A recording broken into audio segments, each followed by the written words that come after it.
आजको यस कार्यक्रममा सभा अध्यक्षको भूमिका निर्वाह गरिदिनु हुनको लागि आदरणीय शिक्षक राजकुमार मण्डल सरलाई हार्दिक अनुरोध गर्दछु। आदरणीय राजकुमार मण्डल सरले आजको कार्यक्रमको अध्यक्षता गर्नुहुन्छ।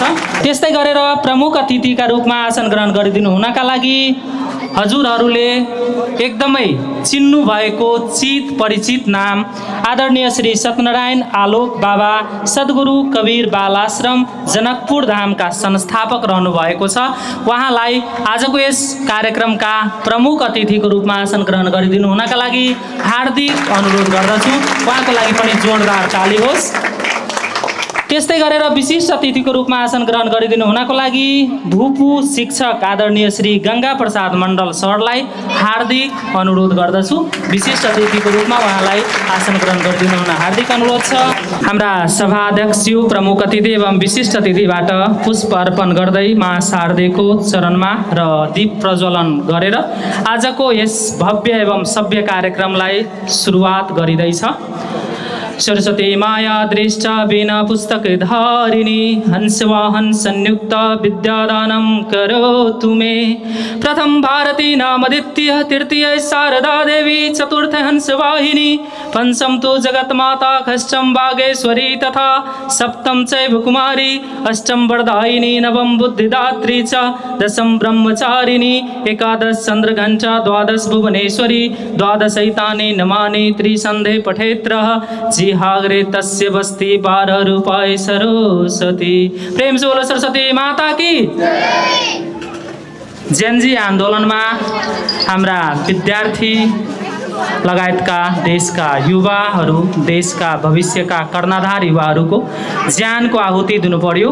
यसै जेनजी आन्दोलनमा शहादत प्राप्त गरेकान र यस अघि हाम्रा देशका लागि आफ्ना ज्यानको आहुति दिनुहुने सम्पूर्ण ज्ञात एवं अज्ञात शहीदहरूप्रति हार्दिक श्रद्धाञ्जली अर्पण गर्दै 1 मिनेटको मौन धारण गरिदिनु हुनका लागि सम्पूर्ण जनामा म हार्दिक अनुरोध गर्दछु। 1 मिनटको लागि उहाँहरूप्रति मौन धारण गरिदिनु होला। समय सुरु हुन्छ।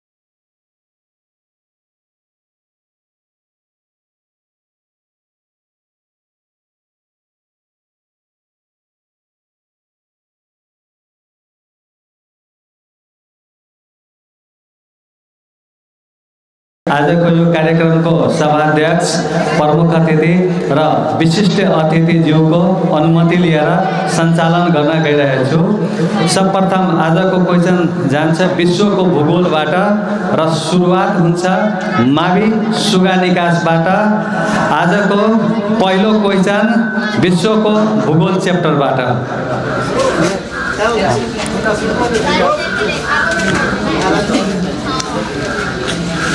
मावि सुगा निकासलाई क्वेशन छ पेरिस कुन देशको राजधानी हो? फ्रान्स। फ्रान्स सही उत्तर।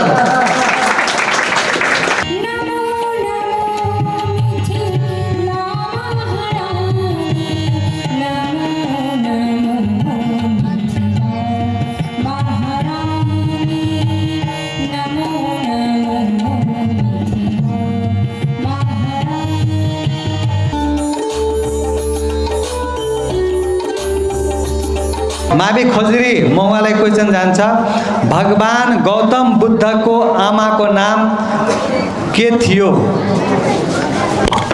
मायादेवी। मायादेवी सही उत्तर।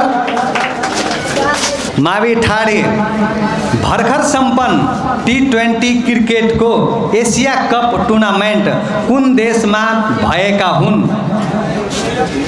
UAE। UAE सही उत्तर। सब ट्यालेन्टहरु छ अहिले।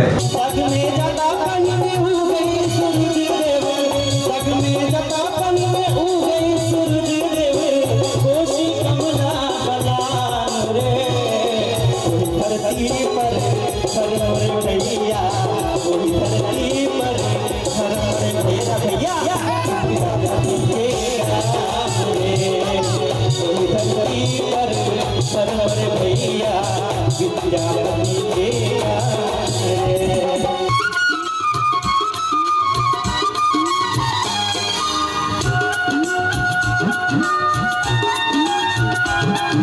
मावि चक्करलाई क्वेसन जान्छ विश्वको सबभन्दा गहिरो ताल कुन हो? बैकाल ताल। बैकाल ताल सही उत्तर। मावि ज्ञानकुप। मावि ज्ञानकुपलाई क्वेसन जान्छ इङ्ल्यान्ड देशको राजधानी कुन हो? इङ्ल्यान्ड देशको राजधानी कुन हो? लन्डन। लन्डन सही उत्तर।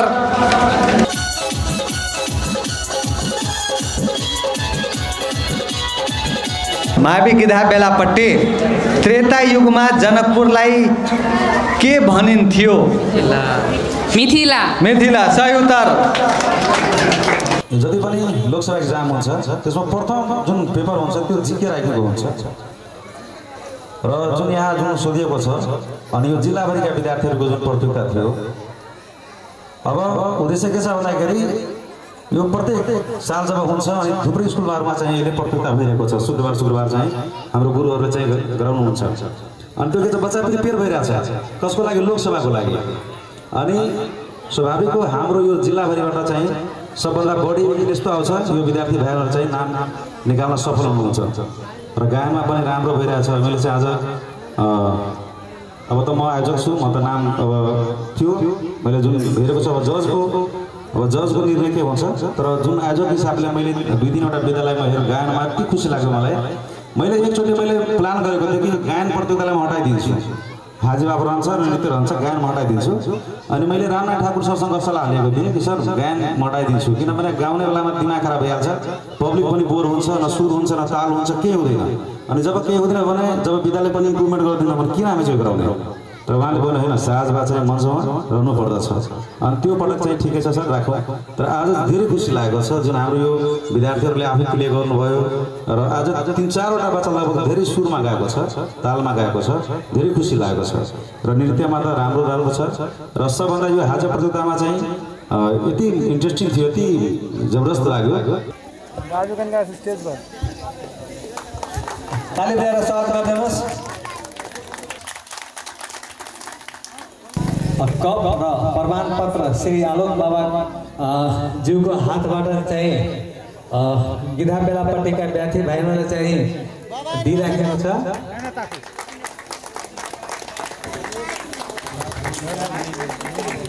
ताली दिएर चाहिँ स्वागत गरिदिनु सबैजना। एउटा युवा शक्ति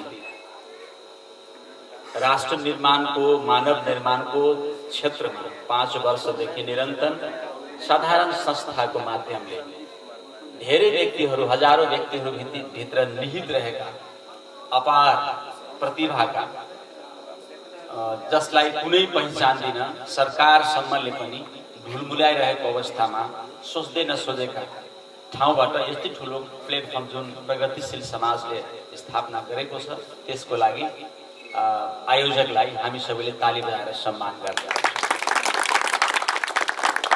यो के हो त?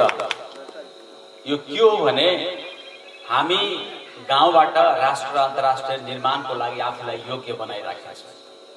म जब उहाँको विषयमा चिन्तन गर्छु धेरैसँग मित्रता गर्ने र धेरैसँग मिल्न नसक्ने, धेरैलाई माया गर्ने, आफ्नो अहोरात्र पैसा परिश्रम परिवारसम्मको सबैजनालाई प्रयोग गर्ने नयाँ व्यक्तित्व जयनाथ अधिकारीजी हाम्रो क्षेत्रको थुप्रै किसिमका प्रतिभाहरूको भावना बुझेर आफ्नो ठाउँबाट, आफ्नो परिश्रमबाट, आफ्नो विचारबाट राष्ट्र र संसारलाई दिन खोजेको एउटा नयाँ सन्देश हो जुन व्यक्तिलाई अहिले समाजले प्रष्ट रूपमा चिन्न बाँकी छ र चिन्नुपर्ने आवश्यकता पनि छ। यो काम अरूले किन गर्दैन? एउटा साधारण परिवार छ उहाँको, तर यहाँ जितेका प्रतिनिधिहरू छन्, धनी व्यक्ति उहाँ उनीहरूको यो गुना छ। विभिन्न क्षेत्रमा थुप्रै हस्ती र पैसा कमाएका व्यक्तिहरू यो क्षेत्रमा नभएको होइन, तर वर्षौंदेखि यी विषयहरूलाई किन यहाँ उभ्याइएन त? किन गरिएन त? यो क्षेत्र नै सुनसान छ। खोइ मैले त धेरै स्कुलहरू हेर्दछु तर त्यहाँ स्कुलका ठुला व्यक्तित्वहरू, प्रोफेसरहरू, डाक्टर्सहरू, इन्जिनियर्सहरू, सोशल वर्करहरू, पोलिटिसियन्सहरू, राष्ट्रिय अन्तर्राष्ट्रिय अभियन्ताहरूले पनि यी बालबालिकाहरूको बारेमा सोच्न सकेको छैन। त्यसैले स्थानीय ठाउँबाट यो कुराको पहिलो चिन्तन जब मैले हाम्रो अत्यन्तै आदरणीय शालीन व्यक्तित्व म हाम्रो नकुल सरलाई हेर्छु र उहाँभित्रको जो अपार स्वच्छ विचार छ, दुईजना व्यक्ति लगभग 20वटा व्यक्ति हामीले उपहारमा पाएका छौँ। समाजले उहाँहरूको विचारलाई हैन तुरुन्तै ग्रास गरेर उहाँहरूलाई चाहिँ हामीले प्रमोट गर्न सकेनौँ भने, उहाँहरूलाई जोगाउन सकेनौँ भने, उहाँको विचारलाई हामीले पछ्याउन सकेनौँ भनेर हामीले कार्यक्रम आयोजन गर्न सकेनौँ भने हामी धेरै पछताउनु पर्ने अवस्था छ। जबसम्म हामी चिन्तनलाई भाइरल गर्दैनौँ, राम्रा व्यक्तिलाई सम्मान गर्न सोच्दैनौँ, उहाँको फिलिङ्सलाई बुझ्दैनौँ, हामी हार्छौँ। त्यसै पनि यो देश हारिरहेको अवस्थामा छ। त्यसैको विद्रोहमा जेएनजी आन्दोलन पनि आएको हो। मैले अन्तमा के भन्न खोजिरहेको छु भने, एउटा मलाई उहाँको निर्णयहरू, भिडियोहरू, क्रियाकलाप हेर्दाखेरि म सधैँ स्तब्ध भइरहेको हुन्छु। म हेरिराखेको हुन्छु, म धेरै कमेन्ट लेख्दिनँ, तर म पर्खिराखेको हुन्छु कि आज जयनाथजीले के गर्दै हुनुहुन्छ, भोलि के गर्दै हुनुहुन्छ, नकुल सर के गर्दै हुनुहुन्छ, उहाँको फिलिङ्स, उहाँको टार्गेट र उहाँको टिमहरू के गर्दैछ, यसप्रति मेरो ध्यान रहन्छ। के छ भने हामीले किम्ती चिजलाई जोगाउनु पनि पर्छ र आफ्नो विचार लिएर, आजको जुन युग छ त्यो विचार लिएर हामी कुनै हाम्रा विचार हाम्रो भिडियो मात्रै हेर्दैन, लाइक डिसलाइकमा हुँदैन, पुरा समाजले एउटा नयाँ व्यक्तिको उदय भएको महसुस गरेको छ। जनकपुर धाम हलिन थालेको छ, त्यहाँ पनि केही किसिमका प्रश्नहरू खडा भएका छन्। त हामी के गर्न सक्छौँ? मात्र पुँजी र एउटा आत्मबलको कारणले जयनाथजी जस्तो व्यक्ति अगाडि आएर समाज सेवाको लागि अगाडि बढ्छ भने हाम्रो लागि खुसीको समाचार हो। र यो सन्देश हेर्नको लागि मान्छेले धनुसागरलाई तुरुन्तै गएर हेर्दा हुन्छ र यो 5 वर्षको क्रियाकलापलाई चाहिँ हेरेर एउटा अन्दाज लगाउन सक्छ।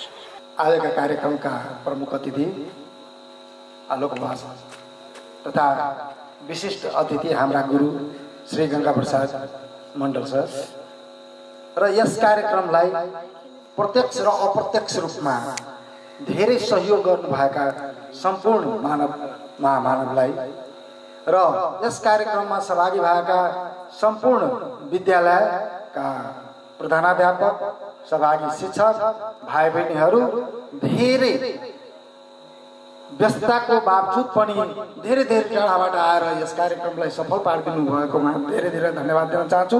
र हामीले भरसक राम्रै प्रयास गर्न खोजेका थिए, तै पनि धेरै त्रुटि भएको होला, त्यसको लागि हामी क्षमा याचना माग्दै यस कार्यक्रमलाई अहिले नै म समापन गर्ने घोषणा गर्दछु। हस्त, धन्यवाद।